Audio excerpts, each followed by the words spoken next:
Hari ini kita mau belajar dari kebenaran firman Tuhan tentang pengharapan orang percaya. Dalam kitab Roma, pasalnya yang ke-8, ayat 18 sampai ayatnya yang ke-30.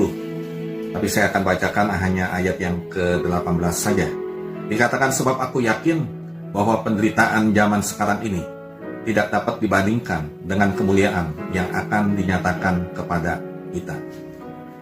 Penderitaan hidup yang terjadi di dalam dunia ini seringkali membuat kita meragukan kasih dan penyertaan Tuhan.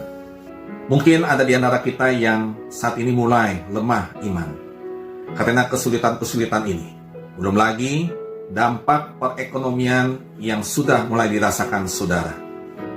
Kita takut, kita cemas, kita khawatir, dan juga kita berkata, mengapa ini bisa terjadi dan kapan ini bisa akan berakhir? Semua kita mengalami persoalan-persoalan ini. Kita nggak bisa berbuat apa-apa, dan kita tidak bisa melakukan apa-apa. Saudara, jemaat di Roma pada bacaan Alkitab ini juga menghadapi kesulitan hidup untuk berjuang, mempertahankan iman mereka kepada Tuhan Yesus. Paulus mengingatkan mereka bahwa janganlah menyesal menjadi umat Tuhan hanya karena kesulitan hidup yang mereka hadapi. Bahkan ketika Allah nampak berdiam diri dan tidak menjawab doa mereka. Paulus mengingatkan demikian di dalam Roma 8 ayat 18 sampai 30. Ada 3 hal saudara yang dikatakan oleh Paulus.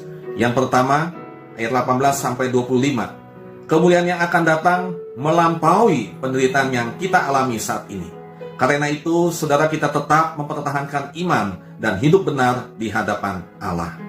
Yang kedua, di dalam ayat ke-26 sampai ayatnya yang ke-27.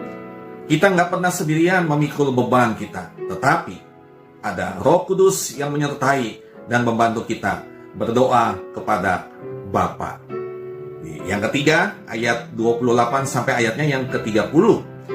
Allah selalu dikatakan bekerja untuk menyatakan yang terbaik bagi kita yang dikasihinya, sekalipun kondisi tidak sesuai dengan harapan kita.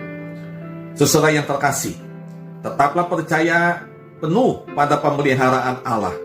Umat pilihan Allah dikatakan tidak akan pernah kehilangan kasih-Nya yang telah terbukti dari kasih Kristus yang rela mati bagi kita ketika kita masih berdosa. Terlebih lagi setelah kita menjadi anak-anak-Nya. Pada hari-hari ini saat seluruh dunia sedang menghadapi kesulitan hidup, janganlah saudara kita berputus asa, sebab Tuhan kita, Yesus Kristus, tidak membiarkan kita sendirian. Bahkan ketika kita berada di dalam bahaya maut pun, kasih-Nya tak terpisahkan dari kita. Janganlah pandangan kita hanya terfokus pada dunia ini dan kehidupan kita yang fana ini. Sebaliknya, arahkan pandangan diri kita pada janji Tuhan, pengharapan, dan kemuliaan-Nya. Amin.